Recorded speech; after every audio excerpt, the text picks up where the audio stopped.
tirar dúvida, tá? Então, vamos aproveitar esse momento aí para a gente trocar ideias, também dar sugestões aí também a respeito do projeto aí, e é uma oportunidade aí que todos possam participar. Fique à vontade aí para abrir o microfone, para perguntar, para comentar. Então é isso. Fica aí com a palavra aí para começar aí. Primeiramente, boa noite. É um prazer enorme estar participando aqui da comunidade e estar trocando o meu conhecimento. Esse projeto aqui eu fiz utilizando o Spring Boot e o Spring Cloud Spring Cloud Netflix. E o intuito dele foi estar aplicando a arquitetura de microserviço com comunicação síncrona. A comunicação síncrona é quando a gente faz a requisição através do método HTTP. A gente não tem aquele conceito de filas, onde a gente faz a requisição e guarda na fila e espera o outro serviço ser executado. Executa essa fila.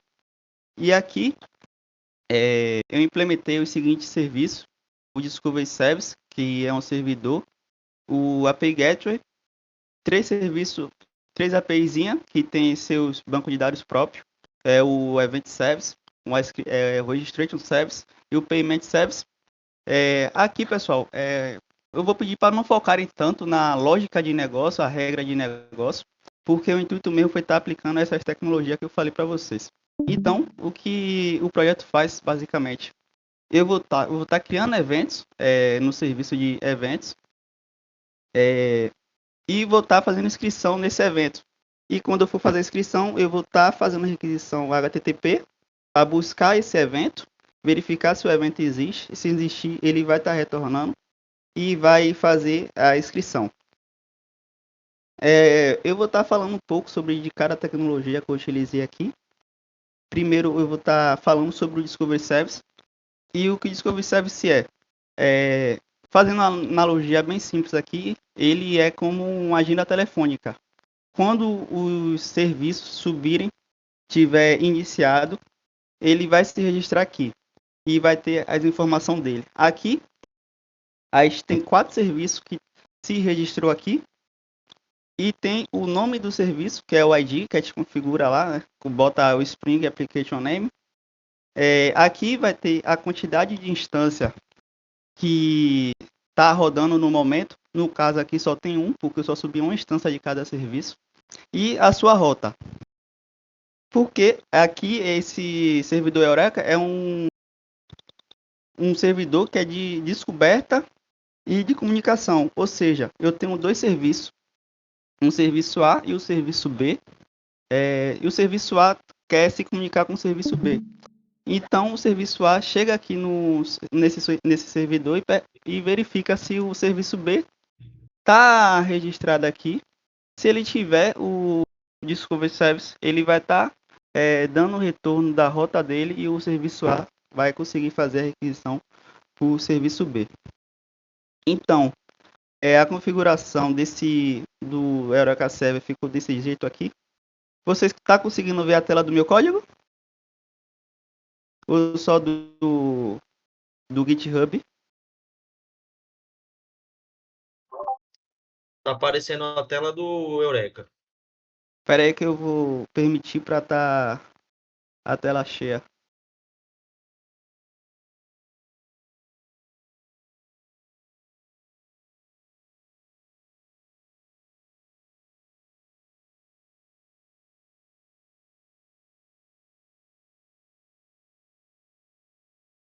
Aqui. Vocês conseguem ver o código agora?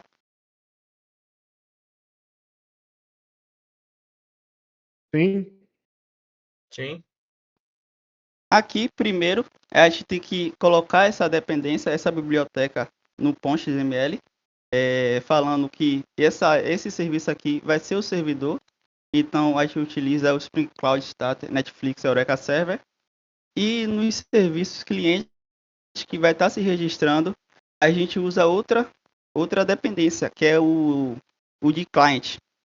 Então, a gente coloca essa anotação e faz uma configuração no YAML, que eu vou mostrar já já. Aqui no YAML do Discovery Service, eu falo para ele que ele vai subir na porta 8761, que ele não precisa estar se autorregistrando e a gente precisa estar habilitando esse servidor. Então a gente coloca essa habilitação aqui, Enable Eureka Server, e então ele vai subir esse servidor. Ele vai estar permitindo. Então aqui no serviço cliente, a gente no YAML, na configuração, a gente passa a URL do servidor da Eureka. Nesse caso aqui, eu estou buscando através da variável do Docker Compose. Se ele não achar, ele vai se conectar nessa aqui, que é a mesma que está vindo do Docker. Então aqui a gente vê que eu subi o API Gateway e ele se registrou, mostrou a quantidade de instância que tem e a sua rota. O outro serviço que eu implementei também foi o API Gateway. Ele é responsável pela porta de entrada da API, ou seja, o cliente vai estar fazendo uma requisição, ele não precisa necessariamente saber o IP e a rota de cada um desses serviços, ou seja, ele só precisa saber a rota do API Gateway e o recurso que ele quer acessar. Ou seja, na minha aplicação aqui do serviço de eventos, se eu abrir o controller,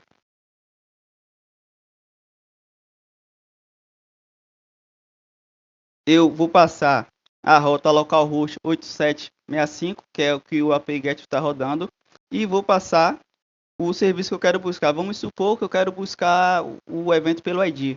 Então, eu passo localhost 8765, passo esse path aqui, junto com o ID, e o API Gateway vai ser responsável por fazer esse roteamento para enviar a requisição para o serviço corretamente. Então, a configuração funciona dessa exata maneira aqui.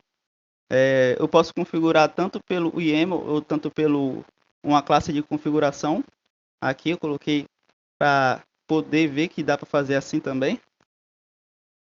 E aqui a gente fala assim, coloca essa configuração e coloca routes.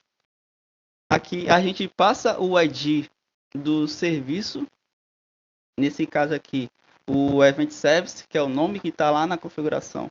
Esse nomezinho aqui, espera aí,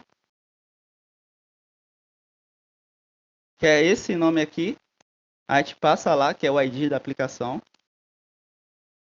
Aqui a gente está habilitando o Load Balance, que eu já vou falar um pouquinho dele, de como é que ele funciona com a API Gateway. E aqui a gente fala que todo path depois do localhost 8765 vim barra events e todos os recursos depois de events barra, ele vai estar roteando para fazer requisição nesse serviço aqui.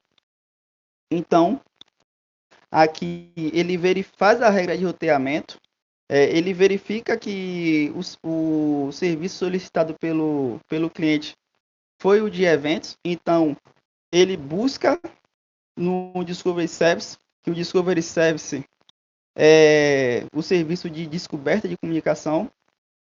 Então ele pergunta, Discovery Service tem algum serviço chamado Event Service? Ele vai falar que tem e vai estar retornando a rota. E o API Gateway vai fazer a requisição para o serviço correto. E aqui o Load Balance funciona da exata maneira. Vamos supor que aqui o serviço de eventos tem 3 instâncias no ar. Aí o API Gateway faz a solicitação, o Discovery Service retorna e ela retorna também as 3 instâncias possíveis que tem desse serviço. Então, com a regra de roteamento do API Gateway, ele, se eu não me engano, quando a gente coloca a dependência do API Gateway, deixa eu mostrar aqui que eu me esqueci de mostrar. A gente coloca a dependência dessa aqui, o API Gateway, e ele vem com a dependência do Spring Cloud Load Balancer. A gente não precisa estar colocando a dependência dele aqui, ele já vem configurado nessa dependência aqui. Então ele faz a regrinha e vai mandar para a rota que foi escolhida no momento. E ele vai fazer a requisição e vai estar retornando a resposta desse serviço. Outra coisa também que eu queria estar mostrando sobre o API Gateway é a configuração do Swagger. Para utilizar o Swagger, como o Swagger roda no navegador e não na máquina, assim, entre aspas, é preciso estar configurando o COIS. Então a gente aqui fala que qualquer API pode fazer requisição para essa aplicação, para esse API Gateway, que os métodos, os verbos permitidos são todos, o get, o push, o put, o patch, delete, e aqui a gente coloca options, porque se a gente não colocar vai dar erro. E aqui a gente fala que é para ele segurar essa resposta durante 1 hora.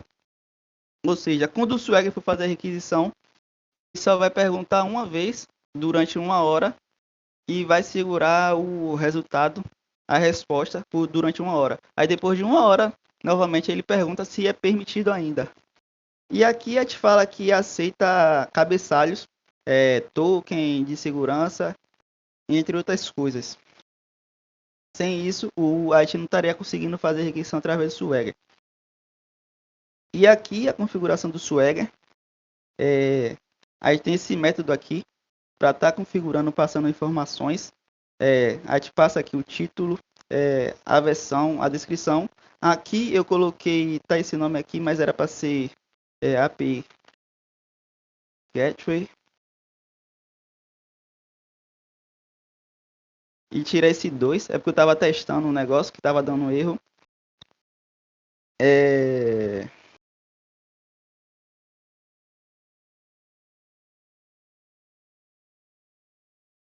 E aqui é muito importante de a gente estar colocando essa configuração aqui, porque quando a gente subir com o Docker Composer, toda a aplicação, se a gente não colocar isso aqui, o Spring ele cria o próprio servidor. Ou seja, quando a gente sobe manualmente, se a gente subir aqui pela IDE, ele vai pegar o IP da minha máquina e vai criar o servidor. Ou seja, ele pegaria o HTTP, o IP da minha máquina 8765. Então, o navegador reconheceria esse servidor e conseguiria fazer a requisição normalmente.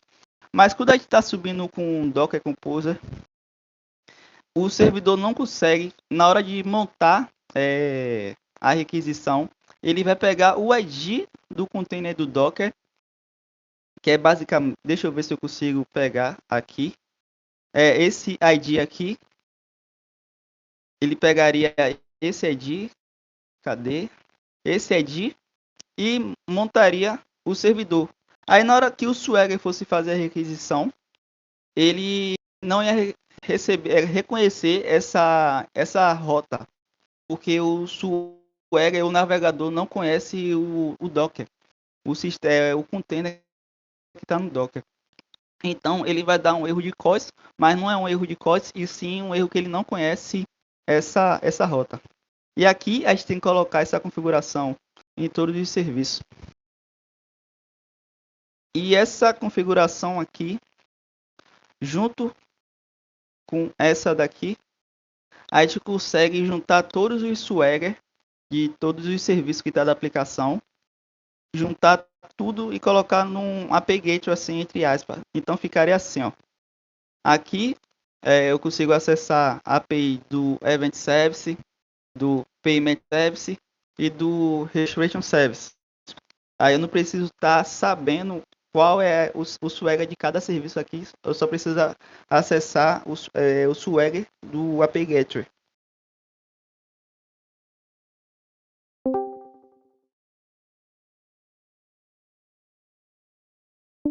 O meu fone desligou e vocês conseguem me escutar?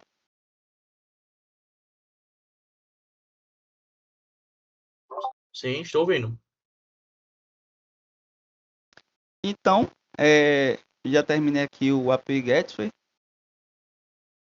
Agora eu vou falar sobre o config server. O config server, ele é um repositório onde eu vou estar colocando toda a configuração, essa configuração aqui do YAML. Eu poderia colocar tudo em um repositório único, ou seja, eu não preciso, quando eu for mudar alguma configuração de algum serviço, eu não preciso estar acessando cada serviço. Isso daí seria bem ruim de estar fazendo manutenção. Então, o que a gente faz? A gente cria um repositório. Nesse caso aqui, eu criei um repositório aqui no GitHub e coloco toda a configuração de cada serviço. Nesse caso aqui, eu só coloquei essa configuração de banco de dados mesmo, para efeito didático. E quando eu for alterar alguma coisa, eu venho aqui, faço a edição do que eu quero mudar e dou commit. E agora eu vou falar um pouco sobre cada serviço aqui, a funcionalidade aqui. Vou estar focando nesse serviço de Registration Service, que é o principal, onde vai fazer a chamada para outra API. E aqui, galera, é importante estar dizendo que esse Payment Service aqui não tem nenhuma lógica concreta de pagamento, onde eu integrei com alguma API de Pix ou de Mercado Pago. E sim só tem uma lógica, um método renderizado, onde ele vai estar retornando se foi true ou falso. Mas se eu não me engano, eu subi a API para ele estar sempre retornando true, para ficar melhor na hora de mostrar. Então, aqui eu vou estar abrindo o serviço de registration.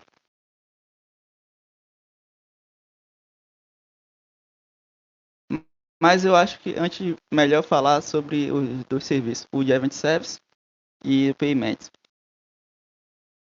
Aqui o de evento, eu vou poder estar fazendo, é um CRUD normal, onde eu posso estar cadastrando um evento, buscando pelo ID, retornando todos os eventos e os eventos que estão disponíveis.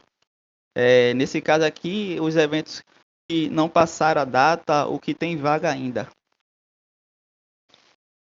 E aqui, como Payment Service,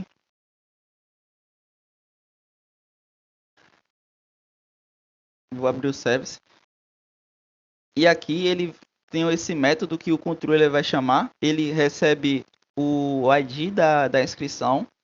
E aqui tem o método renderizado, ou seja, ele vai estar retornando true ou falso. Se for true, ele aprova, muda o status para pagamento, pago. E se for falso, ele vai estar rejeitando o pagamento.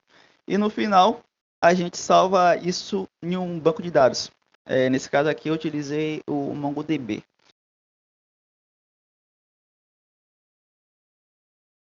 E agora, o serviço principal. Para fazer a requisição HTTP, eu utilizei o Spring Cloud OpenFM, onde a gente tem que utilizar essa dependência aqui. Cadê?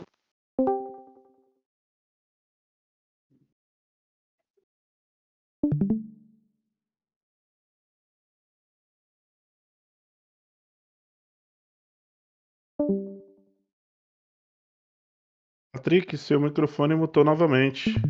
Oi? Seu microfone mutou novamente. Vocês conseguem me ouvir agora? Oi? Opa, agora sim. Eu estou ouvindo. Vocês estão ouvindo?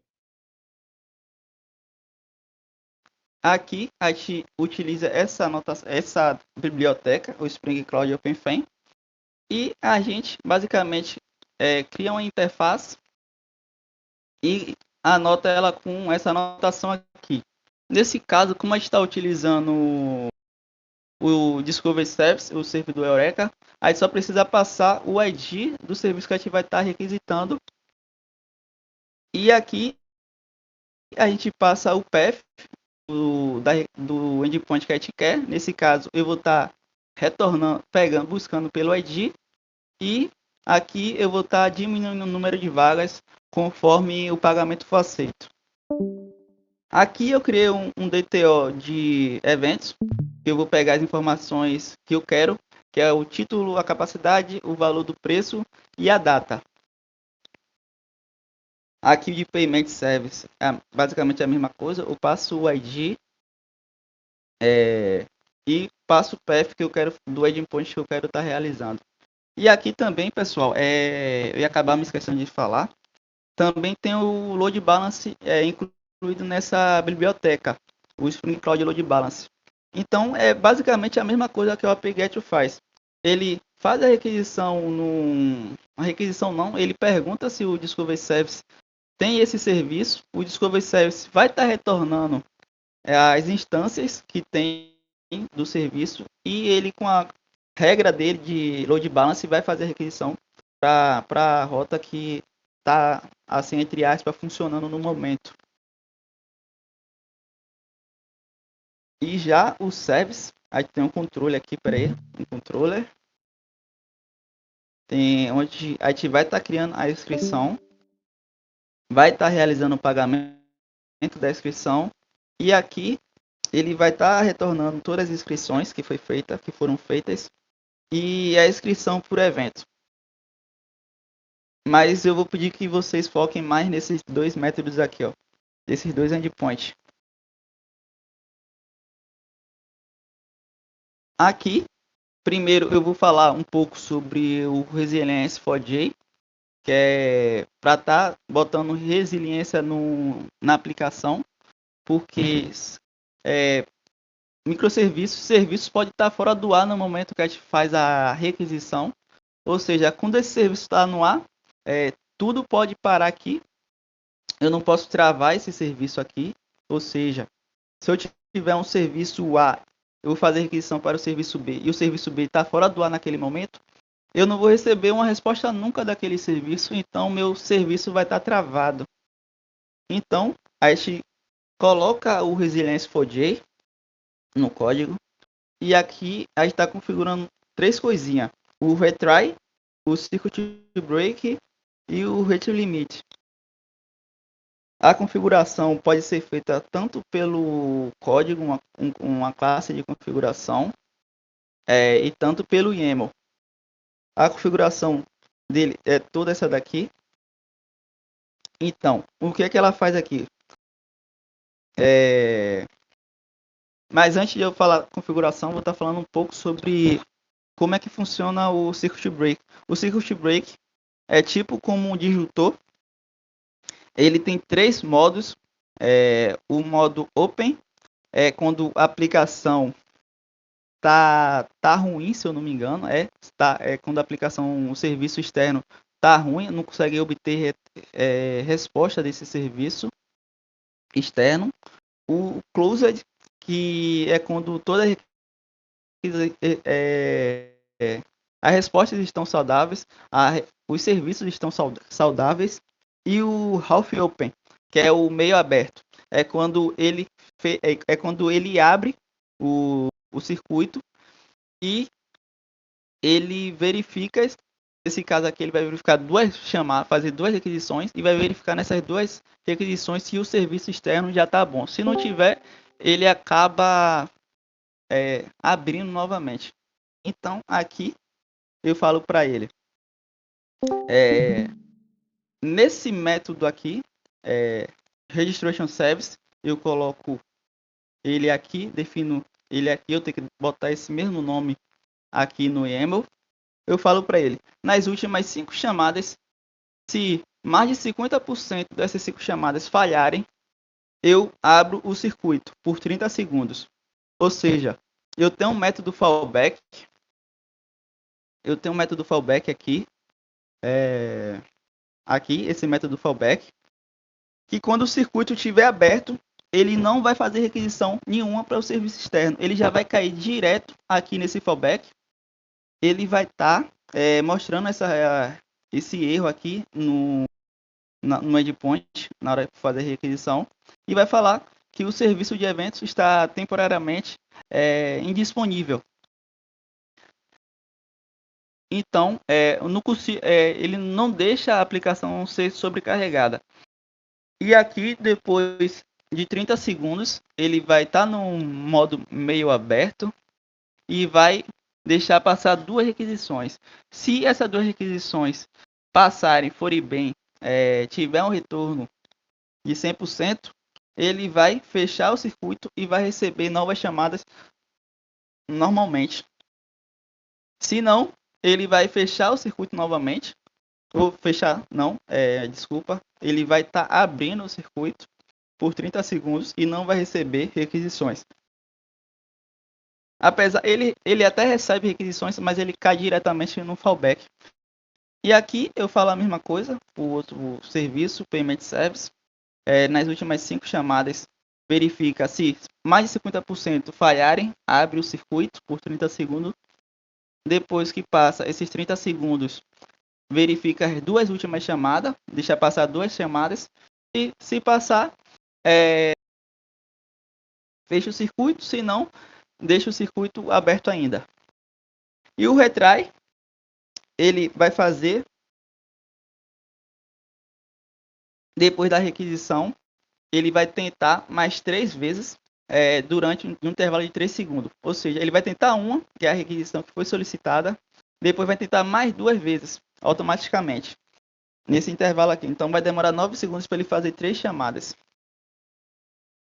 E o rate limit, aqui a gente configura falando para ele que no intervalo de 60 segundos, ele só permite 5 chamadas de requisição. Ou seja, a gente não permite que envie mais de 5 chamadas, porque o cliente pode estar fazendo requisições adoidado lá e sobrecarregar o sistema.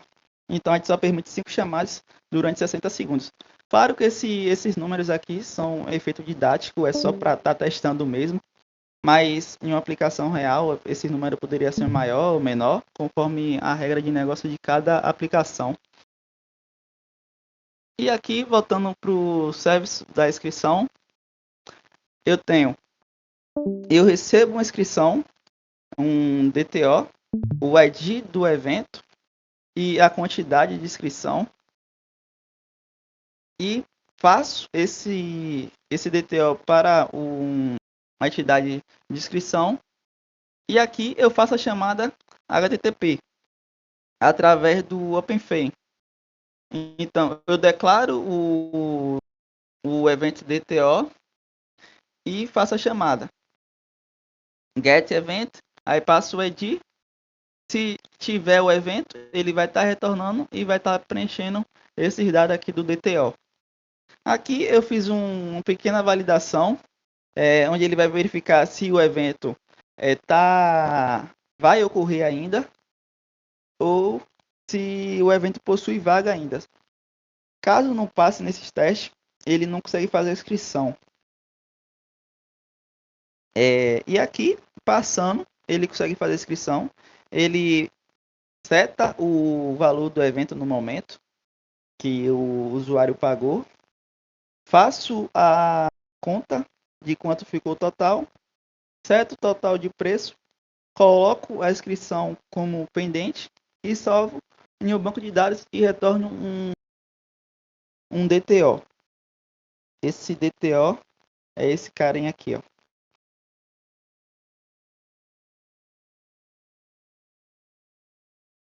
E já o método de pagamento, para fazer o pagamento, eu recebo o ID da inscrição que eu quero pagar, eu busco essa inscrição, se não tiver, eu retorno um erro de not found. Se eu achar a inscrição, eu coloco verifico o status, porque a inscrição pode estar paga ou rejeitada. Então, para eu fazer o pagamento, está pendente ainda. Se não estiver pendente, eu retorno um errozinho. E aqui eu prossigo. Faço uma nova requisição, busco o evento, valido novamente com aquela regrinha. E aqui eu faço a requisição para o serviço de pagamento.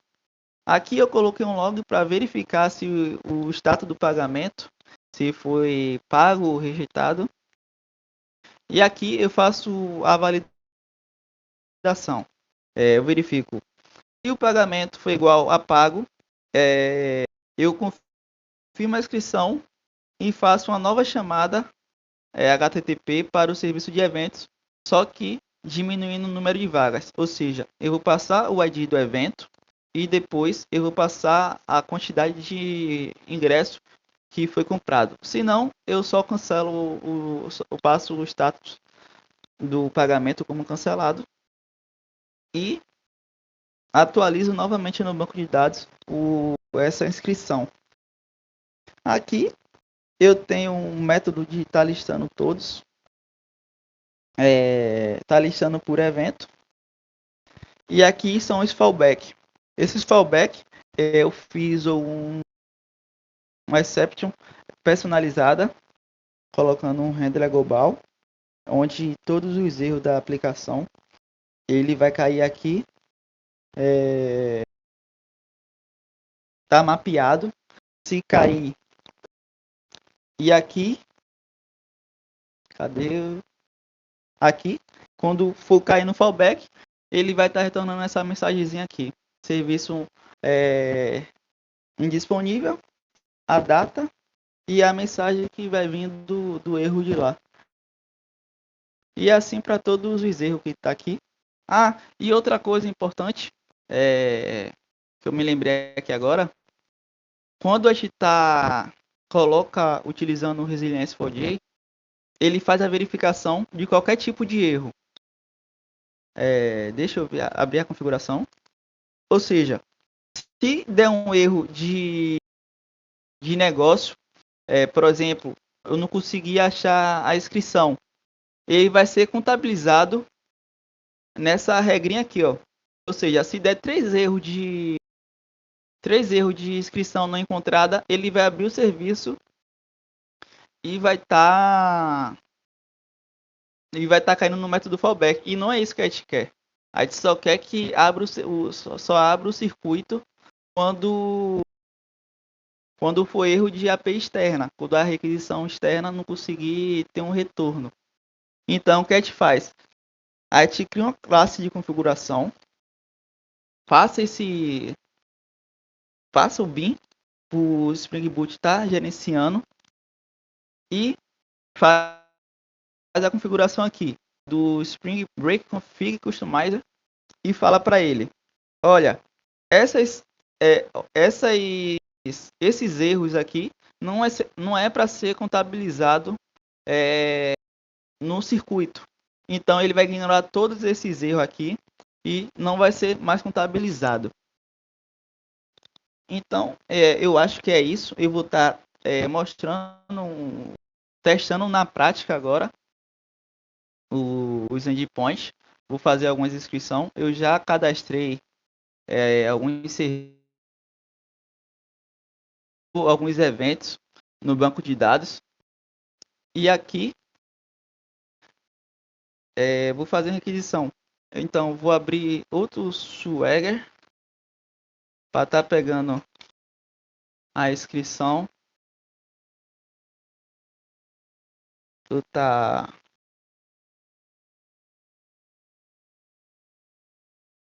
pegando um ID de um evento aqui.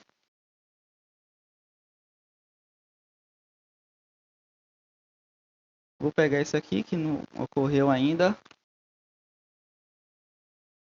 E vou fazer a requisição. Então, esse serviço aqui tem 250 vagas e custa R$20. Eu vou comprar 10 ingressos e vou fazer a requisição.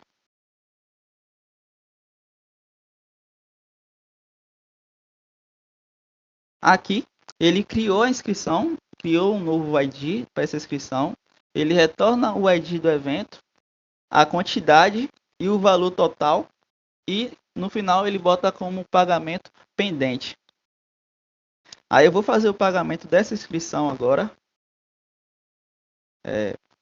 aqui. Eu vou passar o ID da inscrição que a gente fez agora.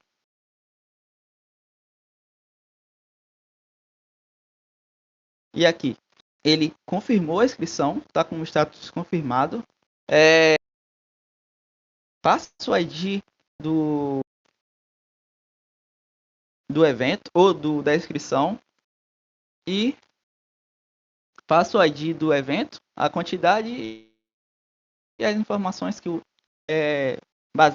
as informações básicas. Então, aqui eu posso estar testando duas coisas. Os erros, as validações de negócio que eu coloquei de um evento que já passou e de se o evento possui vaga. Eu vou estar pegando um evento que já passou, vou pegar esse aqui e vou tentar fazer a inscrição.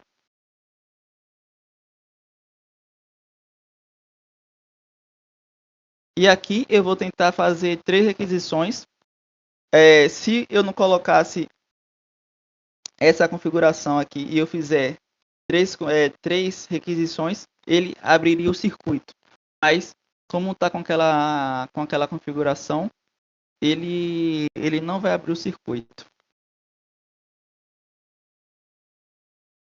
Fazendo a requisição. Eita, eu cadê esse erro? Ixi. Espera aí que eu vou ver aqui o logger.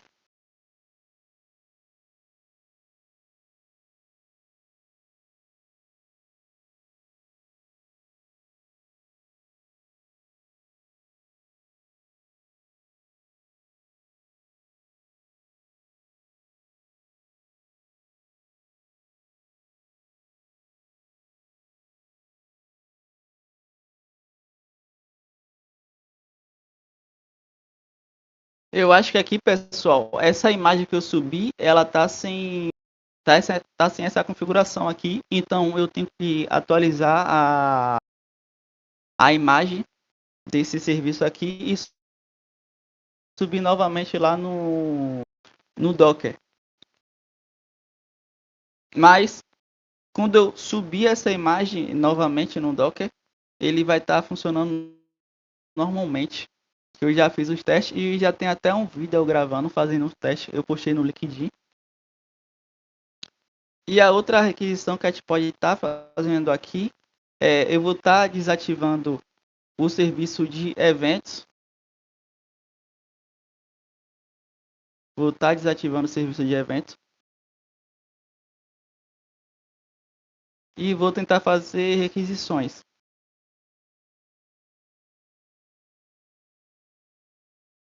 Eu vou tentar pelo Postman para ver se vai.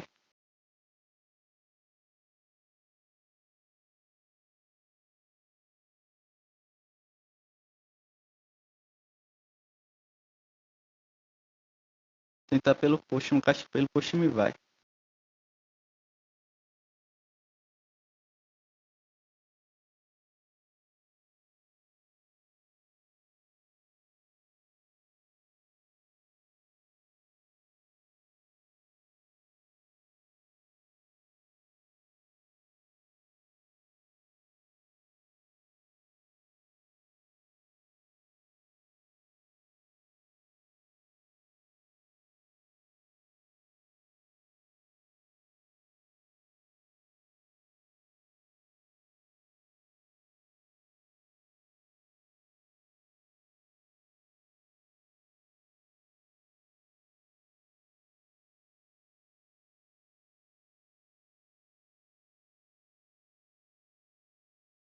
Aqui ele foi.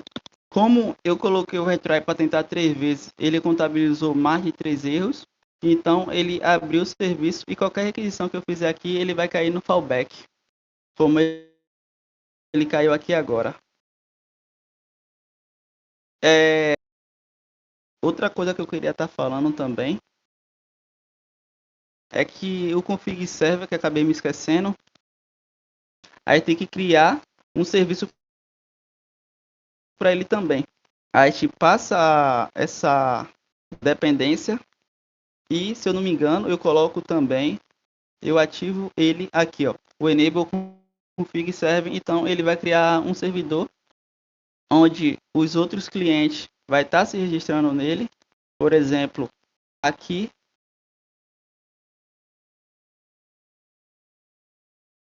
a mesma coisa do Eureka. Eu vou estar passando a URL desse serviço e ele vai estar pegando essa configuração do banco de dados e setar aqui nesse serviço. Deixa eu ver se tem mais alguma coisa para estar falando.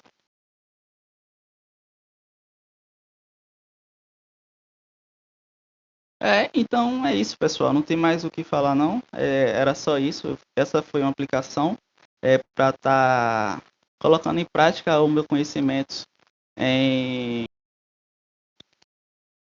no Spring Cloud, com Netflix. E eu consegui desenvolver esse projetinho. Como eu falei no início, que não é para focar na regra de negócio, e sim nos conceitos que eu utilizei.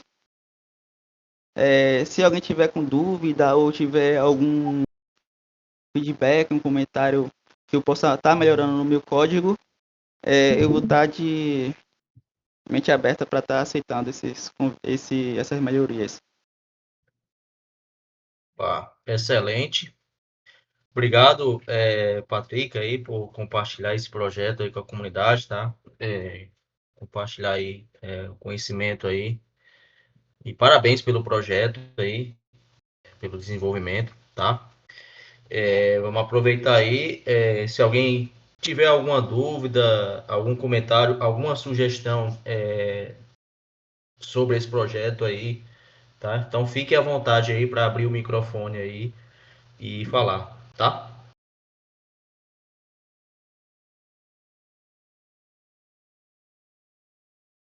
Então, da minha parte aqui, cara, só dar os parabéns. Muito bem detalhado ali, Patrick. Pô, ficou muito bom mesmo, cara. Assim, eu não tinha nenhum conhecimento assim nessa área, mas vendo você falar aí, até bateu uma curiosidade de me aprofundar um pouquinho mais na Spring Cloud. Parabéns, mano. Valeu, Léo. Eu vi um post, eu acompanho bastante o Vitor no LinkedIn e eu sempre acompanhei ele e sigo ele e vejo as indicações de estudo dele. Então eu vi que ele indicou essa tecnologia, então eu comecei a estudar. Até antes mesmo de começar arquitetura de microserviço utilizando Kafka, utilizando mensageria. E eu acho que isso daqui é tipo como uma base sólida que a gente pode estar aplicando, porque o API Gateway a gente vai estar utilizando com algum serviço da AWS. Na verdade, o serviço da AWS tem o API Gateway, o Discovery Service como um servidor de descoberta de comunicação. Então, eu acho que é uma tecnologia maneira de estar se utilizando. E é isso aí. Eu vou deixar o link também do vídeo que eu gravei e postei lá no LinkedIn. Vou ver se eu vou Tá, eu pegar já aqui. coloquei aí no chat, tá? Você Tem o colocou? link e também o link aí do post lá no LinkedIn. Então aí o pessoal Então, aí já aproveita, já se conecta aí com o Patrick aí no LinkedIn, tá?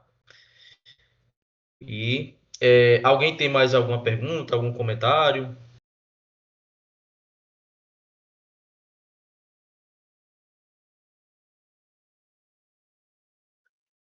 Tem alguém aqui que está chegando pela primeira vez aí, quer se apresentar à comunidade?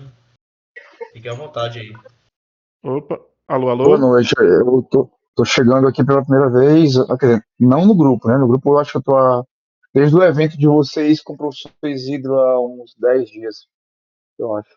E gostei bastante da comunidade. Eu estou em transição de carreira, depois eu faço minha apresentação lá no canal adequado, tá? Eu não fiz ainda porque é só para explicar. Eu passei 30 anos na profissão, eu tenho 48 anos, estou migrando de carreira, vim da área de humanas, eu fui jornalista por 30 anos, trabalhei muito com fotografia documental e tal. Mas eu tinha um pé em exatas por conta do meu pai e tive contato com computadores e com programação aos 8 anos de idade, na década de 80, e resolvi abraçar essa minha paixão por exatas e por computação agora próximo dos 50 anos. Mas no momento adequado eu crio uma conta no LinkedIn e depois eu faço a apresentação lá no canal adequado, tá bom, gente? Aí, seja bem-vindo à comunidade, tá? Aproveite o espaço aí aqui para se conectar com outros desenvolvedores, trocar experiência aí, aprender, tá? E compartilhar conhecimento, tá? Obrigado. Mais Eu tenho alguém? uma dúvida. Quer- Des- Opa, pode falar. pa- Primeiramente, Patrick, parabéns. Muito legal o seu projeto. Eu tive uma dúvida, eu não sei se passou ali, eu não consegui acompanhar tudo certinho. O Eurica ali, ele no Discovery Server, ele pode ser acessado por todos os serviços que faz comunicação com ele. Tem alguma parte de segurança para que outros serviços ou um atacante, um hacker assim, não faça a comunicação com ele e exponha um endpoint que não seja da aplicação? Ô, Léo, eu vou ficar te devendo essa resposta aí, eu não sei. Eu vou até nunca me interessei com esse assunto de se outros hackers podem estar conseguindo acessar o Eureka Server. Eu vou dar uma pesquisada e eu sinceramente eu não sei se alguém souber como é que funciona sobre isso, essa relação. Mas eu não sei te dizer, te dar a melhor resposta para isso. Mas eu sei que os serviços ele se conecta com o Eureka Server, ele se registra no Eureka Server, mas ele não necessariamente quando ele se registra, ele faz a comunicação com outros serviços. Ou seja, para fazer requisição com outros serviços, eu preciso do API Gateway ou de outra ação necessária. Por exemplo, o Spring OpenFM, o Spring Cloud OpenFM, que busca no Eureka Server se o serviço que ele está solicitando e recebe as rotas disponíveis do serviço que ele quer. Mas eu, sinceramente, eu não sei como é que funciona essa parte de segurança do Eureka Server. Fechou então. Valeu, obrigadão. E parabéns. Valeu, Leandro. Valeu. Essa parte aí que o Patrick comentou, eu acredito que na parte de configuração do Spring Security, quando você está fazendo lá, criando um Security Filter, né? Security Filter Chain, ele tem a parte lá do CSRF, né? Que você pode desabilitar. Eu acho que é uma das configurações aí que você pode fazer, né? Para evitar. Talvez tenha outras, né? Mas essa é uma das que eu particularmente conheço que pode evitar ali que ele acesse, né, algum API ali de forma indevida, né? Sim, sim, pode ser também. Então, o projeto foi esse aí, Renato. Gostei bastante de estar aqui. É a minha primeira vez apresentando um projeto pessoal que eu fiz. Estava um pouquinho nervoso. Eu peço desculpa se eu sair atropelando tudo. É porque eu fico nervoso na hora de estar me apresentando. Eu também tenho um pouco da língua presa, então eu embolo um pouquinho. Mas é isso mesmo, estou trabalhando para estar resolvendo isso. E eu só fiquei um pouco chateado porque essa última parte do Resilience 4J, do Circuit Break, não funcionou, mas no vídeo lá tá funcionando, galera. Se vocês forem dar uma olhada, bem no finalzinho mesmo, tá funcionando. E eu vou ver o que é a causa porque não funcionou aqui agora. É isso aí. Muito obrigado, Patrick, tá? Compartilhar esse teu projeto aí. E também vou deixar aqui, né, os recados aqui, né, dos nossos encontros aqui na comunidade